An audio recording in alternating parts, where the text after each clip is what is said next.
Hey everyone, welcome to another video. Today I want to show you some new colors that I got from Flashe paints. If you're not familiar with these, I've spoken about them many times. These are French paints. Technically they are vinyl paints, which means that their formulation is chemically different, I'm guessing, than acrylic paints, but in practice they work exactly the same way. I use them with my acrylic paints and I never had any issues till now. What is wonderful about them is that they have a matte finish and they work really well with pastels and pencils, which is things that I like to use in my art. And so they have become my absolute favorite go-to acrylic paint. I feel that for me they have kind of really opened these possibilities. I truly enjoy adding scribbles and little sketches and making marks with pencils and pastels on top of the Flashe paints. With other acrylics, sometimes it works, sometimes it doesn't, depends on the paint, depends on the pigment, and with Flashe paints I know that I can use all my pencils and all my pastels with ease and joy. So that's why they are my current go-to. Now I have several swatching videos and I will link all of those below, but I want to show you some new colors and I'll try to also show you some color comparisons. So hopefully you can use it and see which colors you like. My personal preference are their opaque colors. I just like being able to layer, and that's where I'm at the moment, really enjoying opaque colors. So I don't have all the range. Most of the colors that I don't have are semi-opaque, semi-transparent, and transparent. Let's get into the colors. Let's start with these two grays that I got, and this one is neutral gray. The pigment is just black and white, so PBK11 and PW6. And that's how the color looks. Again, all of these are opaque, just a gray. I don't have a lot of neutrals, and for the purposes of future plans, I needed some. This one is black, and I think they have a couple of blacks. I chose the opaque one. The pigment is BK11 and BK7, so very black. Then I also got the Payne's Gray. This one has two black pigments and also a blue pigment, actually PB29, which is ultramarine. And as you can see, it is very dark. I don't even know if the camera captures the difference, but this is a very dark, and it's just it almost looks black, but it definitely looks bluish. You can see that bluish hue, and again this one is opaque. So here they are next to each other, and then I just want you to see them next to each other. This one is Prussian blue. I've been really enjoying using Prussian blue, but I have the Lucas version, and I actually have another bottle of this, but I thought I would try the Flashe just because I prefer the formula of Flashe. So this is their Prussian blue. I was happy to see that it is also an opaque color. So my recent discovery was that I really need to have a swatch of the paint, like an actual swatch. So I took some on my finger and I put it on the cap. So this way when I stored these like this, I can see the color. Somehow for me, I don't feel it's not enough to see it like this, and depending how they are arranged in my room, I sometimes can't see the color. So this is a great way for me to really see it in a glance. And then another blue that I got is, this is cobalt blue, but it's not real cobalt. The pigments that they use is a mixture of ultramarine, that's the first one, and then phthalo blue, that's the second one. And then there's also a bit of white in it, and this is again opaque, and actually really love this cobalt blue. So I'll show you, I'll just remove the neutrals aside for a second. This one is Payne's Gray, and then this is Prussian blue. And I'll just show you so you can see. This is their ultramarine, which I love. And then this one is the royal blue, which I am almost out of because I painted a whole canvas with it. I need to restock. So you can see that they are quite similar. I like the jars when I'm just working with one paint. Then I find the jars very, very convenient. But if I want to mix a bunch of colors, then I still have to kind of take paint out of the jar. And for that, I need a palette knife or a brush. And if I have the tubes, then I don't need to do that extra step. So I'll be probably buying the tubes from now on.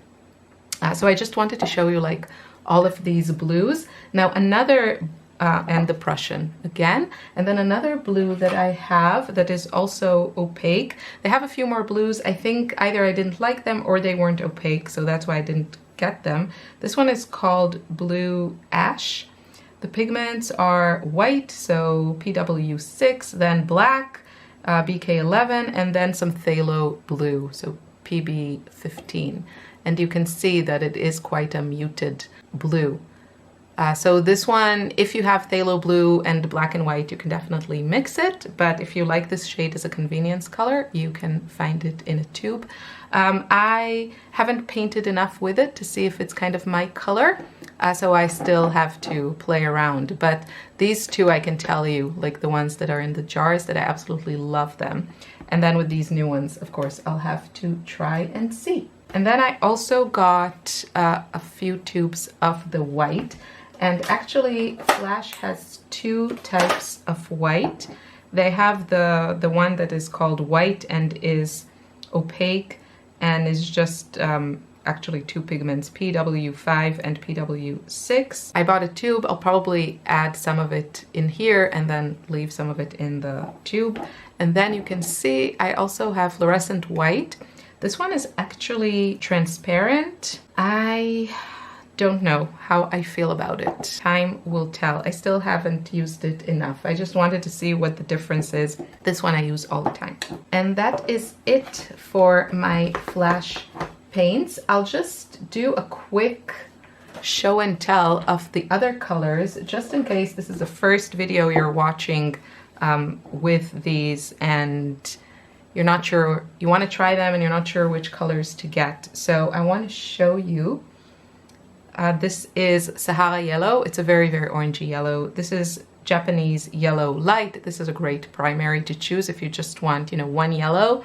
Then I would probably go for this. I love Naples Yellow. Oh, this one is, it's only semi-opaque. It's not completely opaque. It's not easy to find yellows that are opaque. This one is also just semi-opaque. But then the Naples Yellow is opaque because it also has white in it. Actually, the first two pigments are white. So I really, really like that one. And if you want something earthy, then there's Yellow Ochre. This is again opaque. You can see it's quite a classic version of Yellow Ochre, I would say. I like the fact that it's opaque. From the reds, I only have one, which is Vermilion Red. I'm more a fan of kind of orangey, yellowy reds. So that's the one I picked up. So here are all the pinks that I have from the range, and I think those are most of them. These are the saturated ones, magenta, fluorescent pink, and red violet. I like these two. The red violet is just not opaque enough for my personal preference. Then we have some more pinks. From the level of saturation, I'll start here. This is Parma Pink. This is slightly muted. All of these are, all of the ones that I'm going to show you, these five are opaque. And they are. They're labeled as opaque and they are very opaque, which is what I prefer. This is Parma Pink. This is a color you could probably mix yourself. But if you enjoy this shade, then you have it. And then we have Rose, which is a lighter pink. And then we have some more muted options, and I'll show you how they look next to each other. We have Venetian Pink, which you can see is just a slightly muted pink. They're all very pretty. I find this is probably my impression of the French paint companies like Charvin, like Sennelier. They're really good with their kind of mixed colors. That has been my experience, and I find flash paints to be no different. So these are all lovely. They are convenience colors, and I sometimes struggle to create these shades, especially because I don't have a lot of like grays, and I don't use a lot of black. I do use a lot of white, but these have some gray in them. I usually struggle to consistently mix these colors, but I do like using them. So this is Venetian pink. It's just a muted light pink. This is pink ochre. You can definitely see it has some more earthiness to it. It actually looks less pink when you put it next to such a pink. It looks really peachy. And then pink gray is a very, very light, muted, very muted pink, which I love using this color and I really enjoy using it. But it's definitely kind of a convenience color. So these are all the pinks. Hopefully this helps you decide which ones you would like to add to your collection. I forgot that I actually have one purple. This is called Pastel Violet. It's a really nice, you can see, kind of mid-tone violet color. I don't really like dark purples. I don't use them a lot.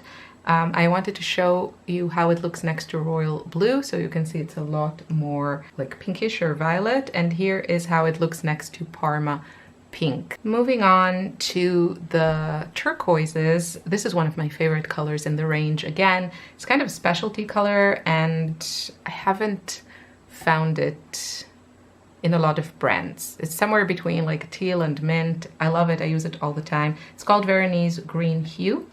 Then we have water green. This is a color that actually a lot of brands make. Golden has something similar, and then other brands as well. This is like this really pretty mint color. This is sadly only semi-opaque, but I think the color is so pretty that I still use it, even though it's not as opaque as I wish. I wish it was fully opaque.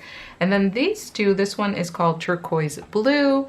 It is, what is it, phthalo. It's white and PB16, actually. Interesting. That's not phthalo blue. It's a different blue pigment. It is marked as opaque.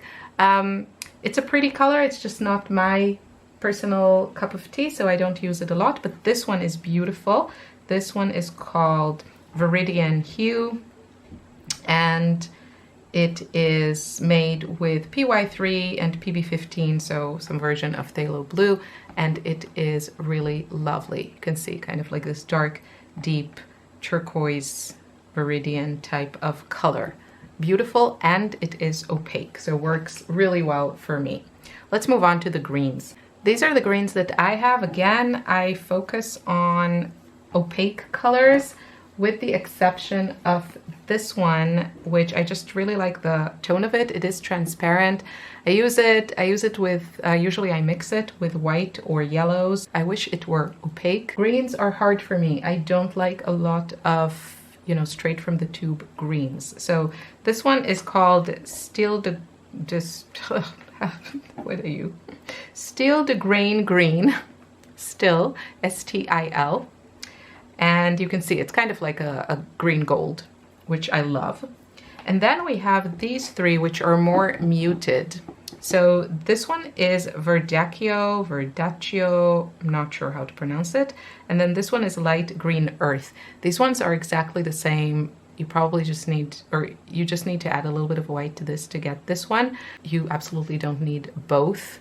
And then this is Gray Green, and I want to show you how it looks next to their pink gray. So I really love these colors. This one I would say is probably even a bit lighter than this, but it has just that little bit of a green color to it. Of course you can mix these yourself, but I just love having such colors. They're so interesting and beautiful, and I don't have to work hard to get them.